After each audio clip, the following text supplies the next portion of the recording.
You don't know how excited Craig and I are to be doing this. Finally, we get a chance to include primarily our beloved family and hopefully and through this communication uh, and these sessions that we're going to do to finally share and bring into the light all the history that Craig and I have together. We know that you've heard various things about what a great relationship and a long-term relationship that we have had. But now we get a chance to explain and to bring you up to date with this incredible contact, relationship, togetherness that we have experienced with each other, and that has had such a profound effect on both of us. We are humbly thankful. Let me, before I go any further, my family, you all know me, but and Craig's family knows me, but we want to spend some time just letting you know this effort, this endeavor, we discussed and finalized and realized the importance for us is our family. We are nothing without our family. And we hope to impress you with how important that has been in our lives, and really the primary motive for doing this. So, for Craig's family, I am Jerry Varrone.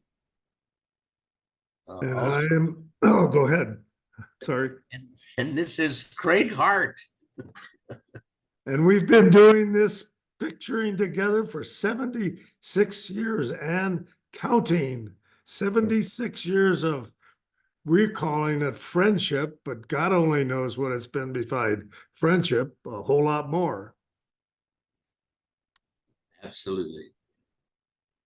So let's dive right in. We wanted to start and we'll kind of take turns and go back and forth. Bear with us. You might have known that this is not going to be very professional. Thank God. Although we're pros. Yes, although the thought is there. So, first subject we thought we'd better talk about is why. Why do we want to do this? Of course, you've heard our connection to family is one of the biggest things. But also, and we're both going to comment on this, the nature of the relationship still really puzzles us. It is, well, it's constantly alive and changing and teaching us. It just has been, that's the quality that we are so thankful for and appreciate, but we really don't know what we would like to know thoroughly about. Why was it that we had such a connection when we met? So we're going to try to our best explain that. We did agree that I would read to you my best effort to describe what the relationship is, so that you can know a little bit more about how we would define it or describe it. It is unusual, and it is abundantly pleasing and a source of happiness and connection. So if I could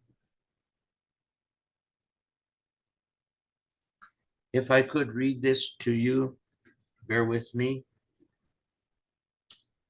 What best friends feels like.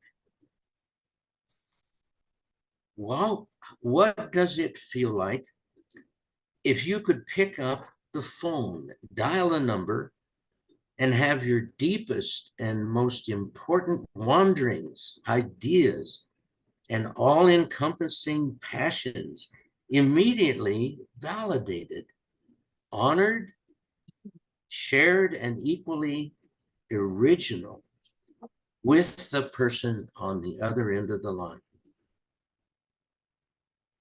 The conversation never lags and loses vitality. It is warm, stimulating, awakened with deep mutual discoveries never realized before. Always there is the feeling that it cannot be completely saved, remembered, or captured.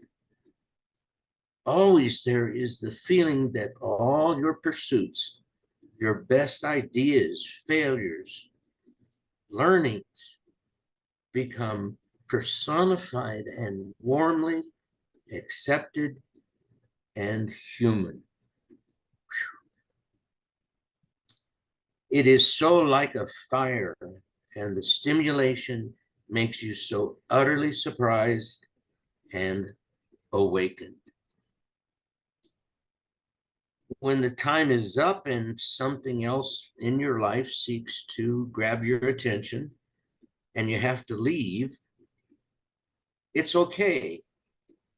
It's only natural to go about other business in your life, and you part feeling nothing but more whole, more nourished, your parts finding comfort rather than confusion, filled with relaxed energy and soundness, but mainly more thankful or appreciative.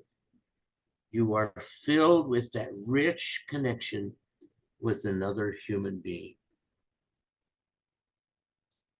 My mind reaches for what maybe sounds so common, but so very uncommon. I have just experienced my best friend. Yes, yes, I have just experienced my best friend. A very poor description of human connection of any variety, but at their very core, no matter how deep or serious, etc.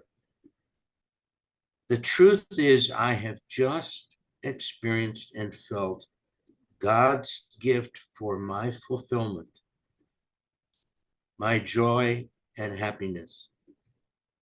The final and complete evaluation cries out and goes so deep into my awareness.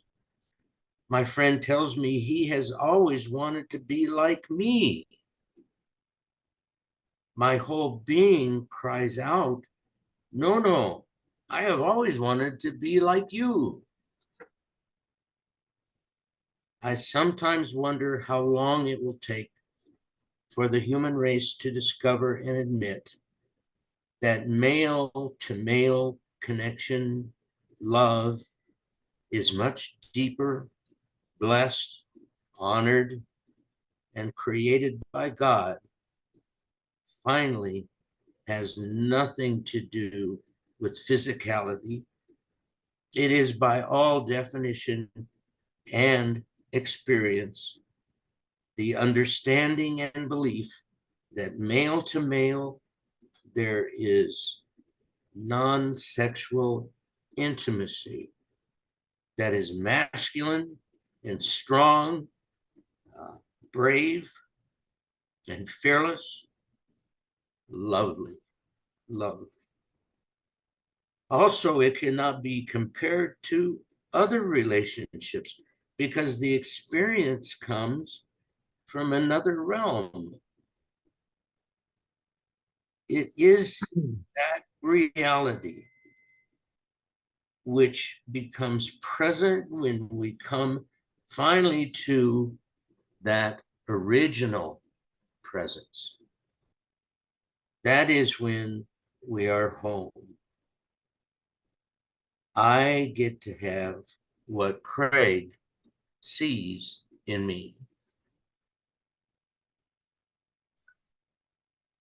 Well, we hope that that gives you an idea of what a profound experience that Craig and I have, uh, and feel very humble and thankful for, and so anxious to share with you all the knowledge, fun, and uh, awareness and increased uh, positive feelings in our life about everyone, especially family.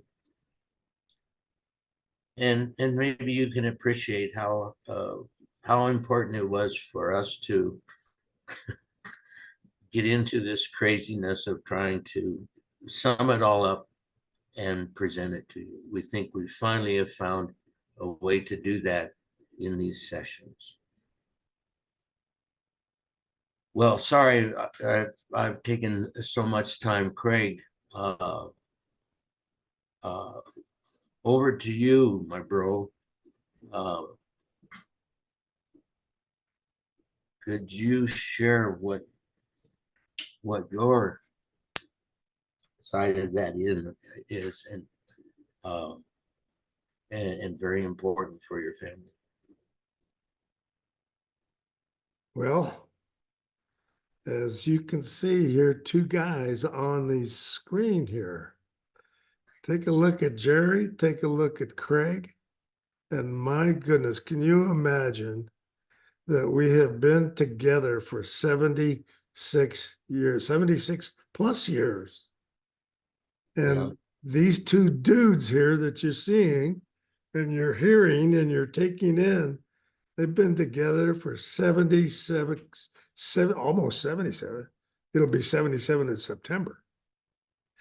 And can you imagine us being together as something that goes way beyond talking about best friends? We're trying to discover, how do you talk about this? How do you describe this togetherness for 76 years beyond just calling it a friendship?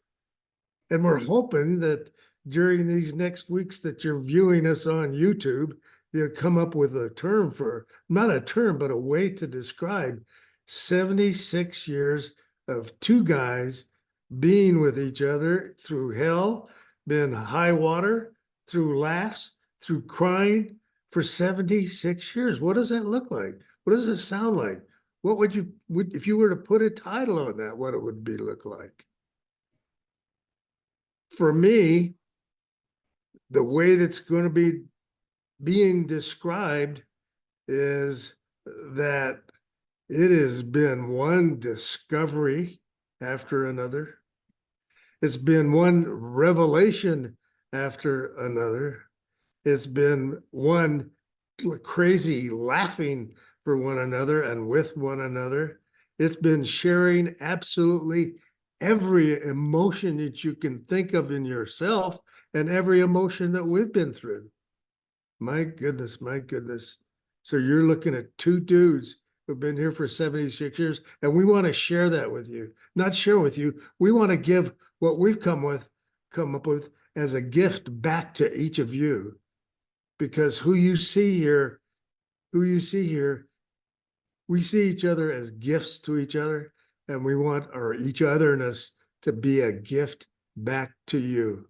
A gift because we are who you see, we are because of who you are. Okay?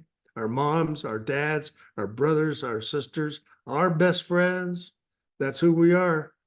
That's who we are to each other. And so, this YouTube stuff that you're going to be taking a look at, it's had its own evolution. It's had its own discovery. We thought about doing a book, and that didn't seem to get the message across why we're doing this. Then we ended up saying, well, the best way to see each other and talk about each other is through these YouTubes. So here we are. Here we are in flesh and blood, and we hope that you'll see every last inch, every last minute, every last laugh, every last joy, every last song. That's who we are for you, and we want to give it to you, okay? Okay. Okay. Well, in order to understand, not only from your view, but from our view, how the hell did this happen? What in the world could be the explanation for that original click, I guess you would say, when we first met in the fourth grade? So we've got to give you some background, at least our best guess at maybe why we had such an incredible connection. So without going too far or too deep into it, I'll start off. In my mind, what kind of set me up for this goes back to my birth, my parents, Teak and Charlotte, when they came together, and when I was born, and some of the qualities, some of the events that might have made sense. So most of you know, my dad came from, and his dad came over from Italy, from Naples, Italy, and settled in Colorado Springs. Next thing you know, family of 9 kids. My dad was a twin, and we could spend a whole long time about my dad. But basically, the image that I want you to have is when he met my mom, it was like Rocky Marciano meets Doris Day. There's two very different people from different backgrounds. My mom, good old white Anglo-Saxon Protestant. My dad, Italian from the old country, and as talented and strong and attractive as any man could be, I think.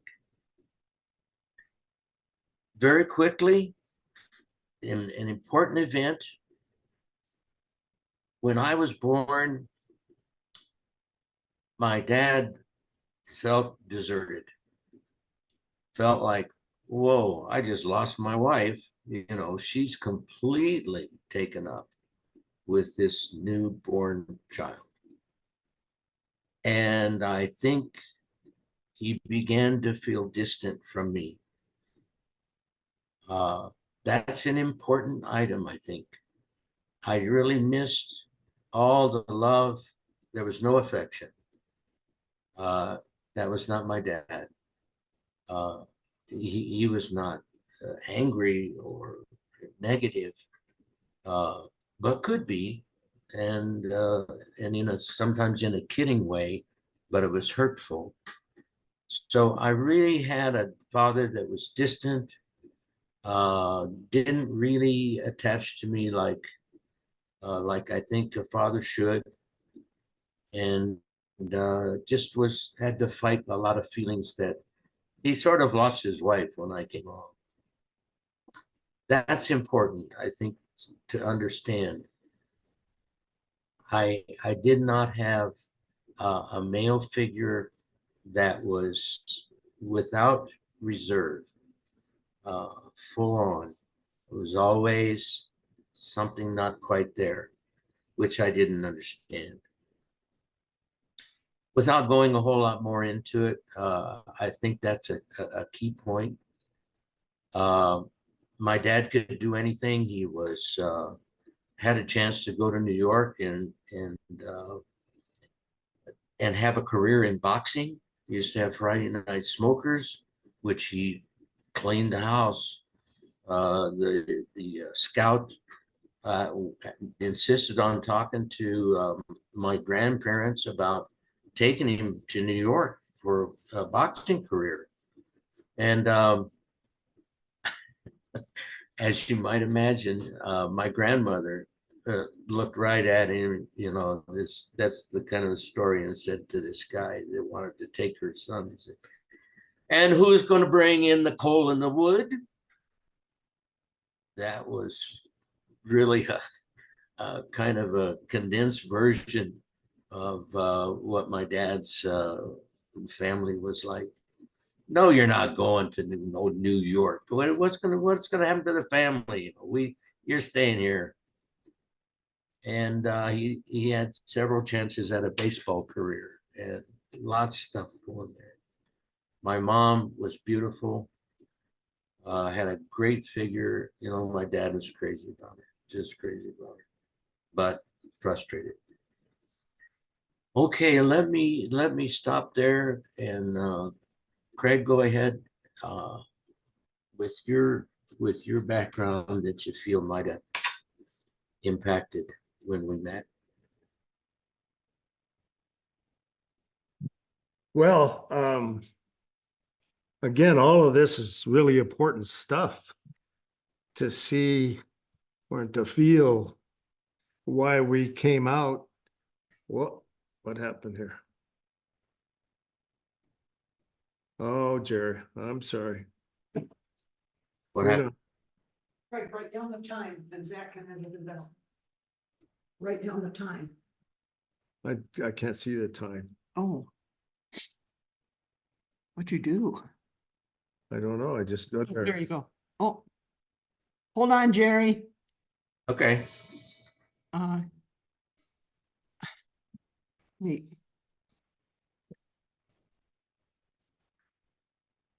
There we are. Okay, now quit we- messing with the mouse.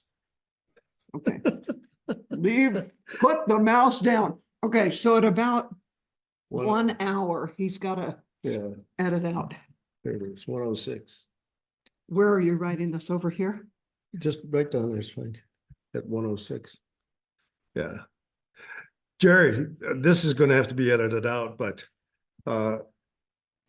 is that, when I'm talking with Zach about editing out, can you go to full screen on either one of us while we're talking? Not that it has to be, but I noticed that I was doing other things in addition to listening to you. Well, don't do that. And so I was looking away from you. I wasn't totally engrossed in what you were saying. Uh-huh. So imagine, can he edit out half of the other screen? I guess he can, right? You can ask him. I don't know. Yeah. Because that's, Oh, I see. Yeah. So he just has to know where that is. yeah. Okay. And maybe he'll have to use his own good taste. So like, when you were reading that thing, it needs my full or whose undivided attention. So it may be best if he cuts me out and focuses all in you in that reading. Okay, when are you gonna start up again? Well, I'll write that down. is that making sense, Jerry? Yeah, Craig, let me just say, up in the top right corner, it says view. Do you see that? No. No? He has a different screen. Oh, there's view. Hit view and you can put just the speaker. Or just Oh, the gallery. yeah. Oh, there you go. Beautiful. Video participation. So how do you know? Time, full screen. So Craig, you're gonna have to do that when he's, or focus on what he's saying. Yeah. Well, okay. Okay, when do you want to start up again? Are you ready? Yeah. So we're talking about our families, right? Yeah, and let's say 1, 3, 2, 1, go. Yeah. 3, 2, 1, go. Yep. Okay. Well, I like to start off talking about my origins and the fact that both of us, Jerry, are war babies. We were born, probably conceived at the people thinking about war, and we were born while the big war started. So I'm not sure what kind of an impact that war had on people, and therefore had on our moms and dads, and therefore had on our moms who carried us around in her being for 9 months until we were born. But yeah, my mom and my dad came from Kansas roots, uh, and don't know much about my dad other than my grandma, my grandpa. My grandma and my grandpa weren't very revealing about who they were. And as a consequence, didn't really get too close with my grandma and my grandpa on my dad's side. Got closer with my grandma or with my granddad on my mom's side because we lived with them from 1939 when we were born all the way up until we moved to Colorado Springs where we met, Jerry. And that was in 1948. So not only was the influence there on my grandma's part, and my grandma and my grandpa are both immigrants from Calabria, Italy, which is right down on the boot of Italy. And my grandpa came over to Colorado back in the 1800s, the late 1800s, and lived in Trinidad, Colorado. Then my grandma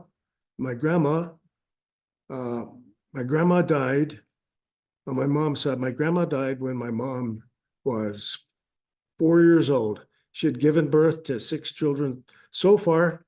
And as a Native American from one of the nations of northern New Mexico, so within me, I have Italian blood, I have Native American blood, and I have I have my grandpa's blood, my mom, an Italian dude.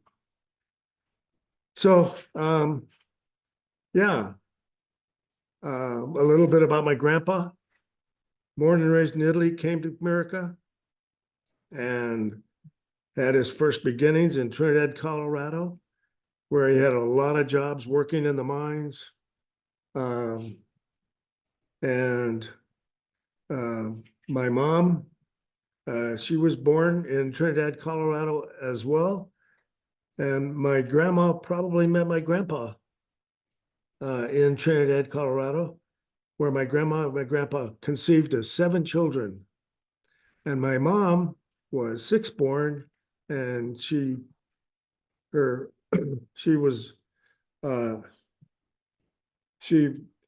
her mom died when she was 4 years old, which I feel really had a huge impact on my mom. Yeah. Yeah, so Italian background on my mom's side, and good old Kansas background on my dad's side. And we'll probably get more time to talk about that. But those were huge influences on my life in the way my dad was with his family and me, and how my mom was with our family and her. Because my mom, Virginia, died when she was 4 years old, I think there were 2 things. One is the fact that she didn't have a mom after she was 4 years old. And the other thing was that she came from a mixed background, Native American and Italian. And we'll get into that later, we'll expand on that as we go along here. But that really influenced my mom in the way she was with her husband and the way she was with her children. When she met Daryl in 1939, they were both living in Salida, Colorado. And that's probably where I was conceived. And and in Salida, Colorado, during the war. And I can imagine how my mom and my dad were with each other because of their respective backgrounds. So when I came along, I was firstborn. And firstborn, you can well imagine how parents are with their firstborn child. My dad grew up not being terribly affectionate, having affection but by his grandma and his grandpa, by his mom and then his dad, but then also me and my grandma, my grandpa, and my dad. So as I grew up, I learned how to be with people and how to be in relationships with people from my dad and from my mom. So that when when Jerry and I first met in fourth grade at Corpus Christi, Colorado Springs, there's a big, huge, long story for that, was this whole idea that my mom and my dad not being terribly affectionate with each other gave me the example of how I could be with people and how I couldn't be with people. And that really impacted on how I was with people in terms of being in relationships with people. And we'll get around to that later. That's it, Jerry, for right now. Okay. As you might notice, begin to pick up on things, and we have gradually noticed this over the years. Notice that we both had parents that loved each other, and I think were attracted strongly to each other, but lots of reasons why there was tremendous tension. There was things were not right. I know in my life, my dad felt a lot of Italian prejudice. You know, the term wops was thrown around a lot, and they used to joke about that. My dad felt that, I think, inside to a large degree. And of course, my mom's family, they were right in there. They were strong Christians. And of course, my family was devoted Catholics, and probably over devoted to a certain degree as well. And so, you know, my parents were at odds. My mom, of course, was totally embraced me, and that was the absolute priority. First to come was her relationship with me. It created that sense of there was tension, there was arguments. In growing up, I was the oldest and the firstborn, and in particular, I did not have another sibling until 7 years after I was born. So I was an only child for 7 years, which one and the same time gives me a lot of sense of I can be a starter, I can take over. You know, I'm special. My mom spoiled me rotten. There's no doubt about it. And it pissed my dad off immensely. And so notice that exchange. Craig, very, very capable interacting with people. Me, kind of a loner, but a strong sense of I can do any damn thing I want to do. Look out, if I decide I'm going to do something, I'm going to do something. I had no competition. So we're into an area where Jerry, when was Eddie born? Your brother, your Eddie born. He was second born, right? he was 7 years later. Which would have been 19. Yeah. Well, he was born in May. 39. We were born. So 7 years later, 1930. Well, anyway. 1947. So that's kind of the setup. And everyone has a setup if you go back and look at it. But in particular, what we're so interested in and helping people understand this, and the incredible lives that we've had, that's probably really important. I was not only the oldest and the firstborn, but I was the problem solver. I would jump in there. My parents fought all the time. I think Craig will tell you the same thing. His parents fought all the time. I became the referee, the mediator, the problem solver, and of course here it comes. If it got out of hand, I was picking up pieces of furniture and throwing it around, breaking lamps against the wall, and just like that. Okay, we're taking right. This shit's not going to happen anymore. Cut it out, and they stopped. But that doesn't speak to the tremendous loss I felt inside, not having a father that was openly and unabashedly crazy about me too. I think Greg can talk to the same point there. That was part of the setup. It becomes clearer and clearer as we got to know each other. We didn't know it right away, but as it became clearer what a connection that we had, we began to discover those kind of things. And that's so important that we share that with all of our family. I love my dad. God, he could do anything. He was one of the most talented people I think I've ever met, ever. But he had that suffered from that Italian prejudice.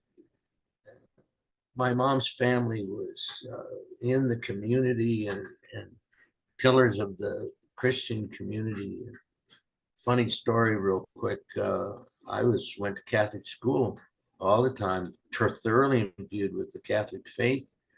The nuns we had at Corpus Christi, we called the Nazis, the Order of the Nazis. And boy, they drilled in the Catholic faith. I had an argument with my cousin, my mom's sister's daughter, and we got in a big argument about churches and whatnot. And she says, "Well, Jerry, you're a Christian." And I got on my haunches. I said, "Don't you call me a Christian? I'm a Catholic." That's kind of the tone in the family. So it's no wonder my dad felt kind of lost and really not the first choice of my mom's family. So back to Craig and I. you can kind of see, and Craig, add what you want to it. That was the setup when in the fourth grade, Craig comes from Salida to Colorado Springs with his family. And we start to notice, well, later on, Craig has a brother, uh, and his name is Eddie. I have a brother whose name is Eddie. We start to notice connections like that right away. But I'm getting a little ahead. Let us try and explain what happened when we did meet in the fourth grade, and Craig came from Salida, and into the fourth grade at Corpus Christi School. You want to start that, Craig? When Jerry talks about the setup for me means that when we met in 1948 in fourth grade, the setup was I needed, in the worst way, a best friend. I needed a connection. I needed an engagement. I needed somebody I could be friends with. I needed somebody I could be close with. And how all of that translates itself into being close with another person in fourth grade. My mom and dad, in their fights that they had with each other, hardly demonstrated what it meant for two people to be together and be good friends. Their relationship was a whole lot like Jerry's. They were fighting all the time. I can remember when I was when I was maybe 4 or 5 years old, my mom was in bed in our basement home in Englewood, Colorado. And she was, I think she was moaning and she was groaning, and I wanted to comfort her. And I noticed that on one of the fingers of her hand, she had a Band-Aid, which I didn't understand to be a Band-Aid. But those Band-Aids at those days were the kind that had the two orange spots on them. And I got in bed with her and I said, what's wrong with you? What's wrong with you? I thought my dad, and this explains the kind of relationship they had. My dad pounded nails into my mom's finger, and that's the two nails showed up as those two orange spots on a Band-Aid. So that kind of explains how I viewed the relationship with my dad as being not too cool, not too cool. And so any kind of relationship that I had with my dad was not a very close one, although my dad probably loved the hell out of me in the worst way. And the same way with my mom. My mom and dad were always fighting like Jerry's. So when we talk about the setup, we needed to be buds. I needed to have a friend at that time. Well, and then the other thing too was my dad went into the war in 1943 and came out when the war ended in 1945. And then he lived in Denver, apart from his family, until 1948 when they got together. So I'm thinking it for all purposes, my dad was probably absent, at least emotionally, for those full almost 9 years. I had a brother, Eddie, 2 years later, born after me in 1941. Had a sister being born in 1943. So the first of us basically didn't have a dad in our home until they all got back together in 1948. The other thing is important to remember is that I can remember, well, probably after my dad got back from the war, my mom sued my dad try to sue my dad for divorce. I could remember being up in the lawyer's office with my sister and my brother, and the lawyer referring to my mom's children as a tribe, asking what's going to happen to the tribe after my mom and dad divorced. And so there was that anticipation that even my mom and dad were going to be together. So, so what brought us together in 1948? Probably my dad was lonely for my mom. My mom was lonely for my dad. And we got on a train leaving Salida in 1948 after 3 years of grade school in St. Joe's grade school. We decided to move to Denver.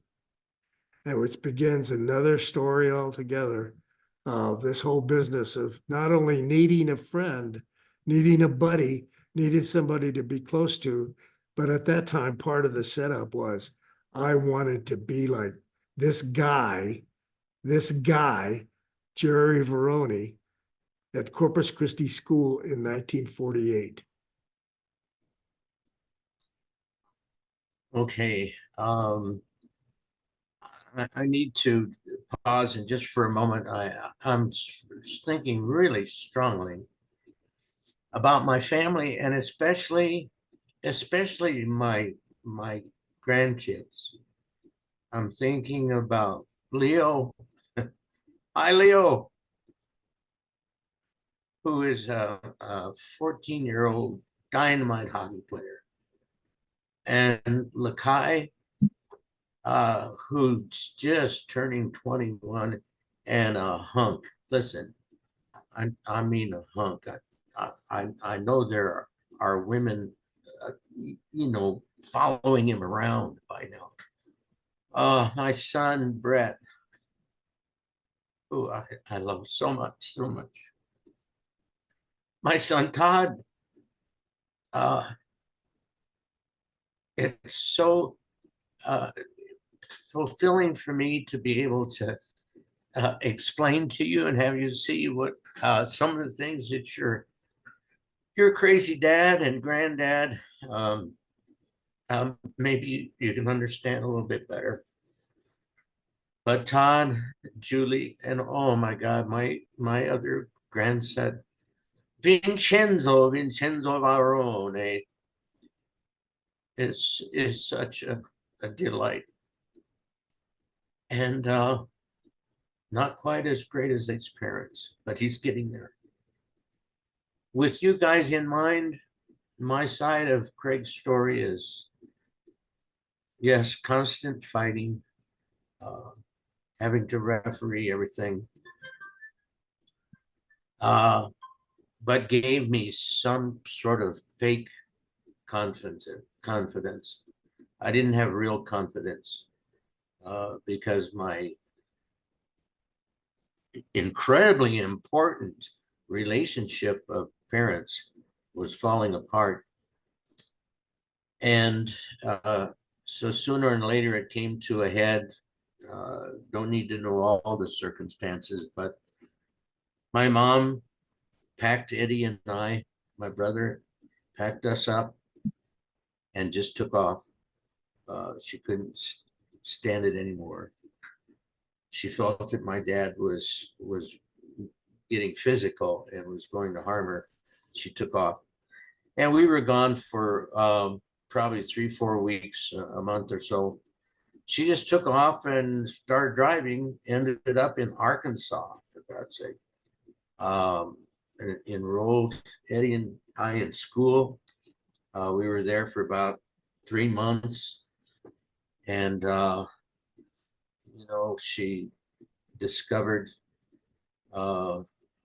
at a point she discovered that she was pregnant again, and so that ended that occurrence, and she packed up and went back home. So coming into the 4th grade, that was me, super confident. I could do anything. My mom used to stand me on a chair and have me sing to people when I was like 3. or 4. Not much, probably not even 5.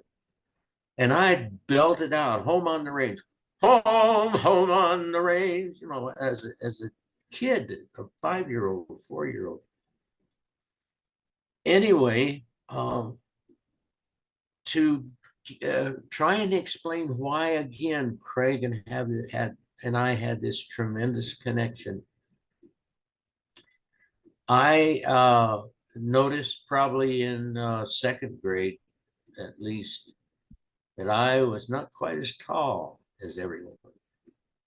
And it began to be an issue. Lots of kidding, lots of always joke. I thought I told you to stand up, Jerry. And I am standing. That was constant. That had more of an impact on me than I wanted to believe, and I found ways to deny it. But anyway, I think another story is so important to understand the impact that we had in the 4th grade when we met. So prior to that, this goes back even to maybe in the 3rd grade. We lived right across the street from the school, from Corpus Christi School. And, the school buddy I knew about, and for posterity, his name was Richie Hughes. Anyone that ever went to St. Mary's High School or St. Mary's School or Corpus Christi knew Richie Hughes. He was a school bully. Well, here I am. I'm in the list, probably the 3rd grade. And I'm playing out in front of my house, right across the street from the school. And here comes Richie Hughes across the street. And I said to myself, oh no, what's going to happen here? He came right up to me, and I don't think he'd beat anybody up all that day. So he was, hungry, and just beat the hell out of me right in front of my house. And I remember it hurt really bad physically, and I started crying. I ran away, ran around the house to the back door, went in the back door to get away from him. And my mom was standing right at the back door. And she says, grab me by the collar. She says, all right. And walked me to the front door, out the front door, and right out in front of the house where he was still standing there. She walked up to him, still had me by the collar, and she said, now you beat him up. And I can't tell you the response that I just went, what? He just cleaned my clock, and there was no turning back. She says, now you beat him up. I said, well, okay. And my thought was, I tried to hit something with my fist one time, and man, it really hurt. And I just said, oh, well, hell with it. And I started wailing on him. And from that time on, later I realized my hand didn't hurt at all. And I really hit him right in the head. I beat him up as bad as he beat me up. And that experience, and of course he runs off like I did. Somehow or another, I know from Craig's description of the impact it had on him in school when he met me, I think this reputation got around school.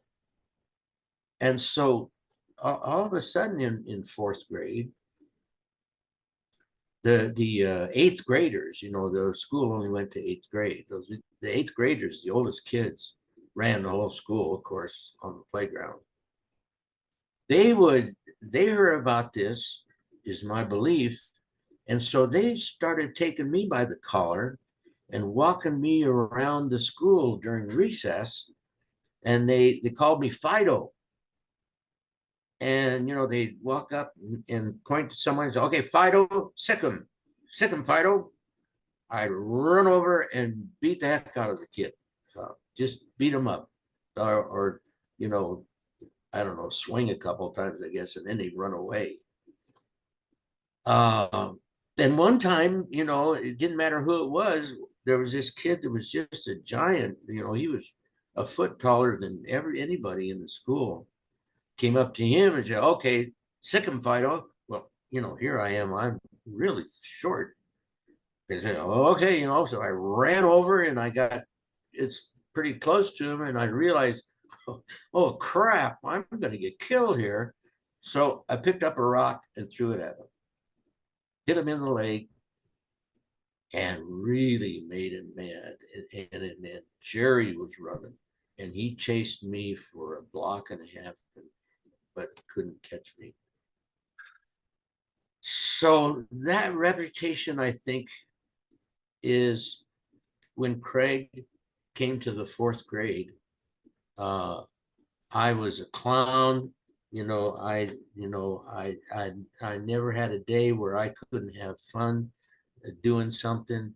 The nuns hated me because I had one nun box my ears one day because I made a stupid gesture while doing the sign of the cross. Well, that was not Sister Virginette. She grabbed me and just boxed my ears with her fist. Boom, boom, boom, boom, boom, boom, boom. Anyway, I'm gonna let Craig take it from there. Comes fourth grade, I'm class clown, and I think have this reputation that from whatever kids took away from that. And so that was kind of the flavor of what fourth grade was like. So go for it, Craig. Well, Jerry, you're mentioning these things here. So, I think that there was just so much that went on in our lives that led up to us meeting in fourth grade. And I think you were calling that the great setup. And yeah, another thing that I carried with me to Colorado Springs and our meeting was like who the hell was I and what was I? And it's very confusing. So part of the setup was I was very confused about what the hell was going on with me, what was going on with my family. And an example of that was, and I think at some point we need to talk about the neighborhoods we grew up in. But one night when I was probably around 6 or 7, maybe, yeah. In the house that we lived right next to my grandpa's, we had 2 bedrooms and a living room. And in the living room was a sofa. And my mom and her sister Frances lived in another bedroom. And of course, this is when my dad's not there. And in the second bedroom was a man who was dying. His name was Joe Lake. He was a conductor on the Denver and Rio Grande Railroad. So there were 3 or 4 of us sleeping on a sofa in the living room. And in the living room was the front door to the house. And all of a sudden, the door flew open. My mom coming backwards, and on top of my mom was my Aunt Mary. And my Aunt Mary's beating the shit out of my mom on the floor there. And she says, don't you dare call our mom a spick.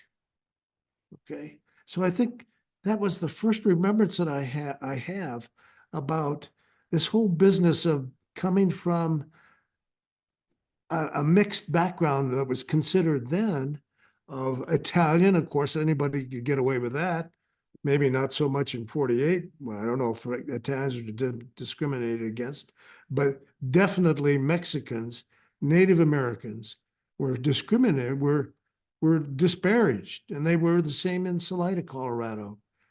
So part of what's going on with my mom and my mom's family was this whole shame, coming from a shame-based background, a family that's shamed-based. And my mom and her sisters, all 6 and 7 of them, were shameful that their mom was of Native American. Native American. And my Auntie Mary is beating the shit out of my mom. Don't you be ashamed of being don't you call your mom a spick. And I can remember that during the summers, I used to get so brown. My hair would be crazy. My skin would turn brown, or I'd be out in the sun too much. And so my mom was basically carrying around with her, being ashamed of having having a mother who was of mixed background, or yeah. So I know that I carried that with me while I was growing up in Salida. And when Jerry and I met in 4th grade, not only did I not feel like I had a connection with my dad and with my dad and mom being a husband and a wife, but also a connection basically of who I was during the summer. And I can remember in grade school, I used to, well, we talk about the poverty that we lived in. I used to hide my feet under my chair in grade school, because some days I'd have to wear bedroom slippers to school. Sometimes I'd have to wear galoshes because I didn't have any shoes. But so part of the setup was not really feeling great about myself, who I was coming from Salida, uh, needing a friend, gosh, all of that. Yeah. And then I know we'll talk about our neighborhoods at some point, but so part of the great setup was a whole bunch of stuff about who I was, who I wasn't. And I needed somebody to affirm maybe who I was. And of course, that came with meeting my dear friend for 76 years, Jerry Varrone. I think we'll probably talk more about this as we go along, Jerry. You bet. Yeah. And again, the setup is so interesting. In my case, when Craig did come in the 4th grade, I know the way he described it doesn't really do justice. He was here was my view. Craig was tall. He was up there with the other kids and tall. Definitely, I was short and victim, I guess, of lots of jibes and kidding. But he like moved through the kids in the class. He was new to the class. Nobody knew him. Man, he was walking around during the recesses and he was talking with everybody. He was a master, just at talking. Oh yeah, how are you? My name's Craig, and so smooth. It's like that was, to me, 7:45. uh, terribly appealing and important. Boy, I wish I could be like that, because I couldn't do that. And and then I think the reputation with Fido didn't help matters at all. But he didn't care about that. It was like it was within a period of time. I'd been source. Of course, I was kind of laid back and not pretty intimidated with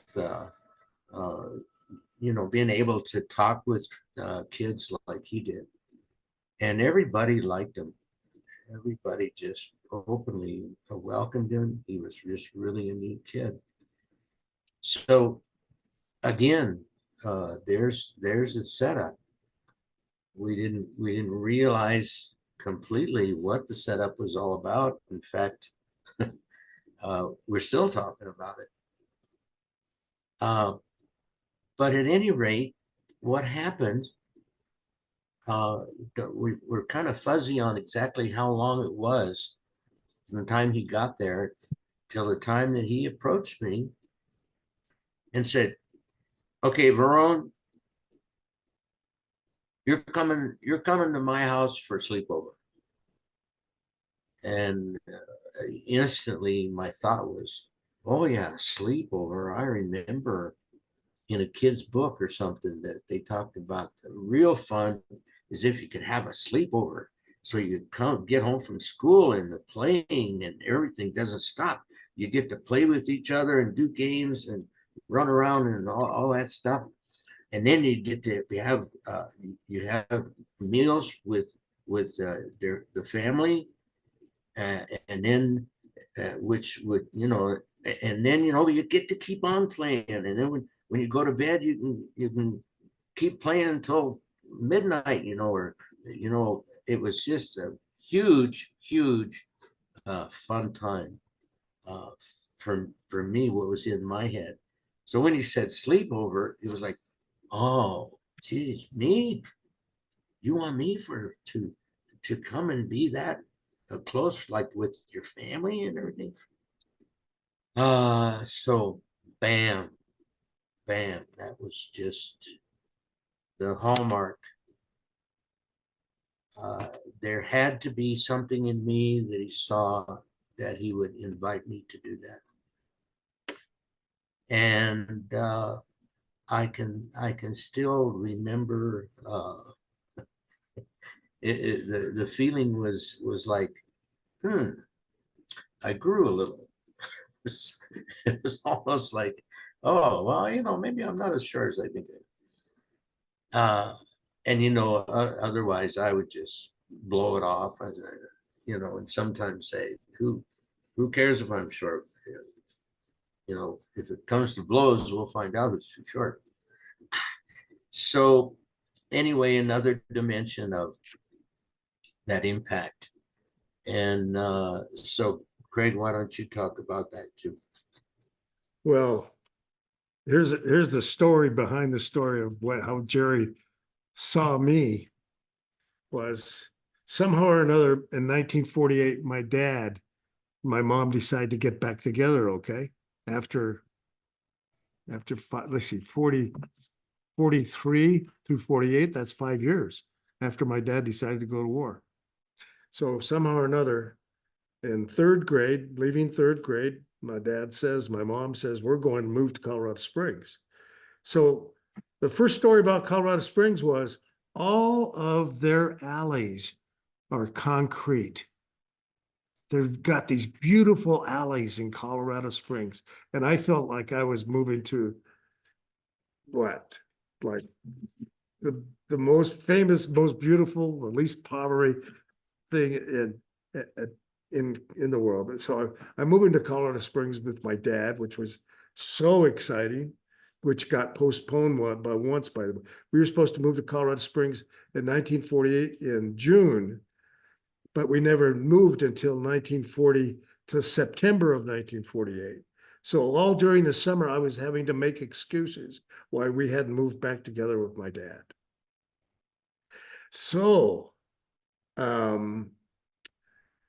we get on a train for Colorado Springs, Colorado, with all our belongings, all of our clothes, packed into two suitcases, a mom and her 3 children, and one other suitcase that carried all of our pots and pans. That was it. All right. We get off the train in Colorado Springs. We're met by Dad's friend and assistant manager of the chief. My dad was a manager of the Chief Theater, which was Colorado Springs' most beautiful theater. by Sid Cox in his car. So my dad doesn't have a car in 1948. Well, all right. So we're all packed up. We get off the train with those 3 suitcases, 1 suitcase of pots and pans, 2 suitcases with clothes for mom and her 3 children. And where do we go to live? We go to live at the Gables Court, which is in North Nevada, which is the major throughway to Colorado Springs. The Gables Court is maybe a mile away from Corpus Christi School where Jerry and I met. We get out of the car and go into our first home together, which was a 1-room motor court motel called the Gables Court. And in that Gables Court were 2 queen size pullover bed, I don't know, kinds of beds. And there we lived from September all the way up through probably January or up through February or March of 1948 in that 1 bedroom. In that 1 room, we lived there. So the image that I was carrying with myself when I go to Corpus Christi School was who I was when I grew up in Salida, who I am now in Colorado Springs, is a family who has no car, a family who has a 1 room for a home, and there's me, brown, a brown Craig, skinny Craig Hart coming into 4th grade. So of course, maybe I felt like, I didn't know, I don't know how, all I knew was I needed a friend. I needed somebody to be with. I needed somebody to maybe cry with. Like, why the hell my family life, at least materially, isn't better? Yeah, so this is the person I projected, like, what the hell, man? And so so there it was. And when I looked at, so in Corpus Christi School, I don't know if, in Corpus Christi School, they had 2 playgrounds. Well, they had, let's see, how much, well, it doesn't matter. We had a grade school with 3rd and 4th grade together. And like 1st through 4th grade, the first 4 grades played on 1 playground, which was all the little teeny babies played. And then there was the other playground, which was, we looked from down on, it was huge. And that was the big playground for the children from 5th through 8th grade. And 4th grade could only play on that playground with other 1st through 4th graders. What the shit? So I looked down there and there was all these big guys along with this guy who was a 4th grader. I said, what the hell? Why does Jerry Varrone get to play on that playground with 5th through 8th graders? And I can't go down there because the nuns would pull us off. Well, why the hell didn't they pull Jerry Varrone off that playground? Made him play with us through 4th graders. So that was the very first end part of a long, many, many chapters of wanting to be like Jerry Varrone. That was my first Jerry Varrone envy. I want to be like Jerry Varrone because what the fuck? He gets to play with the 5th through 8th graders. And he's down there having a good time playing soccer or whatever the hell they played it during the day. And that was my first envy of saying, I gotta be like that dude. Because he's with the big kids and he's got a lot of different friends. And here I am with a scroungy little 1st, 4th graders, and I'm a scroungy 4th grader. Well, I want to be like Jerry Varrone. I got to be like Jerry Varrone.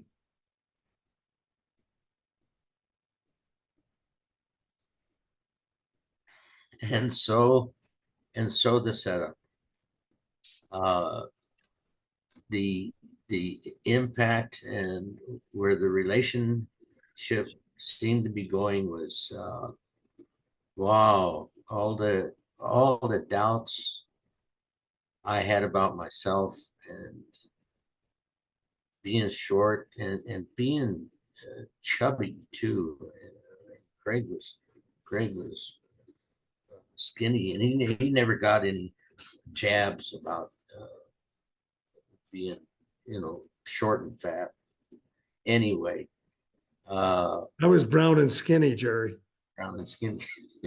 and big ears. I had big ears. Oh yeah, big ears. Yeah, And because they call me Dumbo. yeah, I never. I said, big ears. You haven't got big ears. What's wrong with you? The other thing was, my family had a car. Yeah. Uh, anyway, what we're going to go into those years that we had the sleepovers. Oh God, that was just so much fun. Greg had a paper route. I mean, this guy had a job delivering papers, and I got to help him throw the papers and all that. His dad wore a suit to work, and I thought, oh, geez, and his mom was real nice to me, and everybody was really nice, and he had brothers. He had a brother named Eddie. I had a brother named Eddie. And Jerry, my dad had to take a bus to work. He took a bus for the next 4 years. Didn't have a car for the next 4 years. I'm sorry to interrupt you, brother. No, yeah, well, we could go on and on and on. It just, but those years were just continued to fill out the connection. And Jerry, I'm sorry to interrupt you, but I'm getting a message here. Maybe we have to cut it here.